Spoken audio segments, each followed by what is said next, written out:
Couples के बीच में बहुत ज़्यादा लड़ाइयाँ होने के क्या कारण हैं?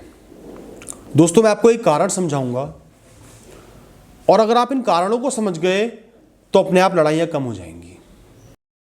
दोस्तों, कपल्स के बीच में, लाइफ पार्टनर्स के बीच में लड़ाइयाँ तब बढ़ जाती हैं जब वो सबकॉन्शियसली अपने अंतर्मन से एक दूसरे को अपना दुश्मन समझना शुरू कर देते हैं, एक दूसरे से चिढ़ना शुरू कर देते हैं, सिर्फ ये सोचते हैं कि ये इंसान कुछ गलत करे और मैं उसका कुछ नेगेटिव रिएक्शन दूं, उससे लड़ूं।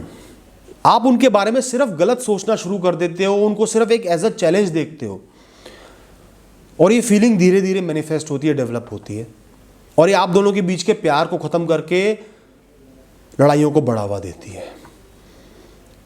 तो दोस्तों, जब भी आप बहुत ज़्यादा इरिटेटेड हो रहे हो, फ्रस्ट्रेटेड हो रहे हो अपने पार्टनर से, उनको अपनाओ, दिल से अपना समझो और ये सोचो कि वो आपके लाइफ पार्टनर हैं, आपके लिए एक चैलेंज नहीं है, आपके दुश्मन नहीं है।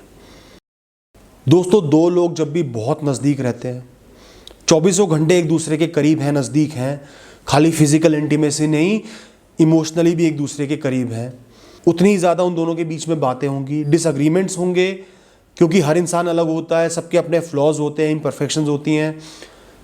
जब वो दूसरे इंसान के ऊपर आके पड़ती है तो लड़ाइयाँ होती है, डिसएग्रीमेंट्स होती हैं। जितने ज़्यादा पास हो उतनी लड़ाइयाँ होंगी। अगर लड़ाइयाँ ज़्यादा हो रही हैं तो ये समझ लेना कि एक दूसरे के बहुत ज़्यादा करीब हो, तो ये एक पॉजिटिव है लड़ाइयाँ ज़्यादा होने का। तो लड़ाइयाँ ज़्यादा होने को खाली नेगेटिव नहीं समझना, ये सोचना है कि इंसान मेरे से बहुत ज़्यादा करीब है, इसलिए लड़ाइयाँ हो रही हैं, हमने इनको अवॉइड करना है, रेजोल्यूशंस पे पहुँचना है, एक दूसरे को प्यार देना है। दोस्तों, अगर आपके पास आपके पार्टनर के अलावा और कोई भी इंसान नहीं है जिस पे आप भरोसा कर सको, अपनी बातें शेयर कर सको, तो अक्सर क्या होता है, जितनी आपके अंदर फ्रस्ट्रेशन भरी होती है, गुस्सा भरा होता है, वो कैसे रिलीव होता है, कैसे निकलता है? आपके पार्टनर के जरिए। फ्रस्ट्रेट हो गए, पार्टनर पे गुस्सा कर दोगे, गुस्सा हो गए, उस इंसान को कुछ नहीं कह पाओगे, अनजान इंसान को, अपने पार्टनर को आके 4 बातें बोल दोगे, उनसे इरिटेट हो जाओगे। तो दोस्तों, पार्टनर पे बहुत ज़्यादा गुस्सा आ रहा है तो सोच लेना, हो सकता है कि आप किसी और का गुस्सा उन पे निकाल रहे हो, किसी और की फ्रस्ट्रेशन उन पे निकाल रहे हो। उसी समय रोक लेना अपने आप को और एहसास कर लेना कि ये इंसान ज़रूरी है, मेरा अपना है, इस पे गुस्सा नहीं निकालना, खासकर अनजान लोगों का।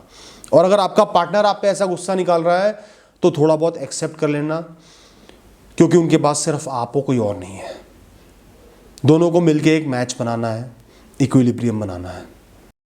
दोस्तों, अगर आप अपने पार्टनर को दिल से अपना नहीं पाए, एक्सेप्ट नहीं कर पाए कि ये मेरा है, ये हमेशा के लिए मेरा है, सिर्फ ये सोचते हो मेरा पार्टनर है, मेरा पति या पत्नी है, अपनी ईगो को रिलेशनशिप के बीच में रखोगे, उतना ही दोनों में लड़ाइयाँ होंगी, अपनापन कम रहेगा, डिसएग्रीमेंट्स होंगे। जितना दिल से अपने पार्टनर को अपनाओगे, जैसे अपने माँ बाप को अपनाते हो, उतना ही प्रॉब्लम्स के रेजोल्यूशंस मिल जाएंगे, लड़ाइयाँ सॉर्ट आउट हो जाएंगी। बड़ी से बड़ी लड़ाई के बाद एक दूसरे को अपना पाओगे, प्यार कर पाओगे। तो जब भी किसी से शादी करते हो, रिलेशनशिप में आते हो, उनको अपना समझना बहुत ज़रूरी है, ये मेरा है। दोस्तों, अगर परेशानी का समय है, टेस्टिंग टाइम्स हैं, सर्कमस्टांसेस ख़राब हैं, कोई विपत्ति आई हुई है, जैसे फाइनेंशियल प्रॉब्लम्स आई हुई हैं, पार्टनर की जॉब चली गई, फैमिली प्रॉब्लम है, तो लड़ाइयाँ बढ़ जाती हैं। कोई रॉकेट साइंस नहीं है। परेशानियों में दो इंसान फ्रस्ट्रेट हो जाते हैं, गुस्सा आ जाता है, इरिटेशन हो जाती है, और जब किसी के पास रहते हो, किसी के साथ रहते हो, तो लड़ाइयाँ भी बढ़ जाती हैं। तो लड़ाइयाँ होने का एक प्रमुख कारण खराब परिस्थितियाँ भी हैं, इस बात का एहसास करना ज़रूरी है। सिर्फ पार्टनर को ब्लेम करना या गुस्सा खाना सही नहीं है। रियलाइज़ करो कि क्या परिस्थितियाँ तो ख़राब नहीं है। दोस्तों, जितना आप लोगों के बीच में कम्युनिकेशन गैप होगा, एक दूसरे की बातें एक दूसरे से शेयर नहीं करोगे, उतनी ज़्यादा लड़ाइयाँ होंगी। ऑफिस में लड़ाई हुई है, आके पार्टनर से शेयर करो कि आज मेरी लड़ाई हुई है, बॉस ने डांटा था। वो आपको सांत्वना देंगे, आपके साथ खड़े रहेंगे। और ऑफिस से आते उनसे लड़ाई करना शुरू कर दोगे, उन्होंने ज़रा सा काम बोल दिया, चिड़चिड़ा जाओगे, तो लड़ाई बढ़ जाएगी। और उनको पता होगा कि आप पहले से ही फ्रस्ट्रेटेड हो, गुस्से में हो, परेशान हो, तो वो आपको छेड़ेंगे ही नहीं, ऐसी बात कहेंगे ही नहीं। आपस में हर बुरी से बुरी, अच्छी से अच्छी चीज़ डिस्कस करना बहुत ज़रूरी है किसी भी रिलेशनशिप में। जितना कम्युनिकेशन होगा उतना ही अपनापन होगा, अंडरस्टैंडिंग होगी, लड़ाइयाँ कम होंगी। दोस्तों, ये पॉइंट बहुत इंपॉर्टेंट है।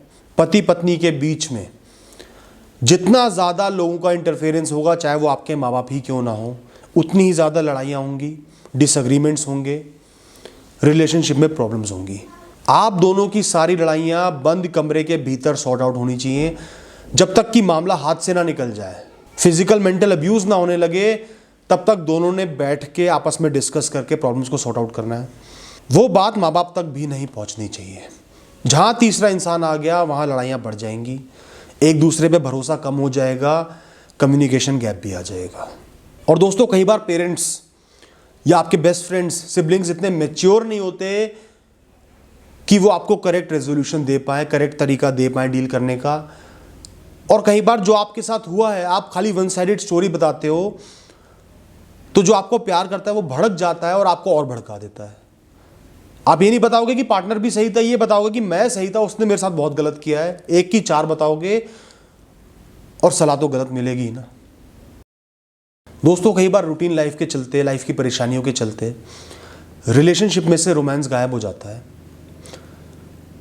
एक दूसरे की चाहत, एक दूसरे को पसंद करना, ये फीलिंग अगर एक रिलेशनशिप में जिंदा है, इररिस्पेक्टिव ऑफ आपकी एज क्या है, तो लड़ाइयाँ कम रहेंगी, पॉजिटिविटी ज़्यादा रहेगी। जहाँ एक दूसरे के लिए फीलिंग मर जाती है, सिर्फ रूटीन लाइफ में जी रहे हो, प्रॉब्लम से डील कर रहे हो, वहाँ लड़ाइयाँ ज़्यादा बढ़ जाती हैं। तो अपने अंदर की स्पिरिट को, एक दूसरे को पसंद करने की, रोमांस की, इंटीमेसी की ज़िंदा रखना है। इसमें खाली सेक्स की बात नहीं हो रही है, सिर्फ एक दूसरे को लाइक करने की बात हो रही है। प्यार के साथ साथ लाइक करना, पसंद करना, उनके अपने जीवन में होने को अप्रिशिएट करना और रोमांस को एक्टिव रखना ज़रूरी है, ताकि रिलेशनशिप मजबूत रहे। बस दोस्तों, इतनी बात कहनी थी। लड़ाइयों के ये प्रमुख कारण हैं, इनको सोचोगे, समझोगे, रियलाइज़ करोगे, अपने आप लड़ाइयाँ कम हो जाएंगी। और दोस्तों, लड़ाइयाँ हर स्ट्रॉन्ग रिलेशनशिप का एक इनहेरेंट, एक ज़रूरी पार्ट होती हैं। उनसे आप भाग नहीं सकते, मैच्योरली डील कर सकते हो। Thank you.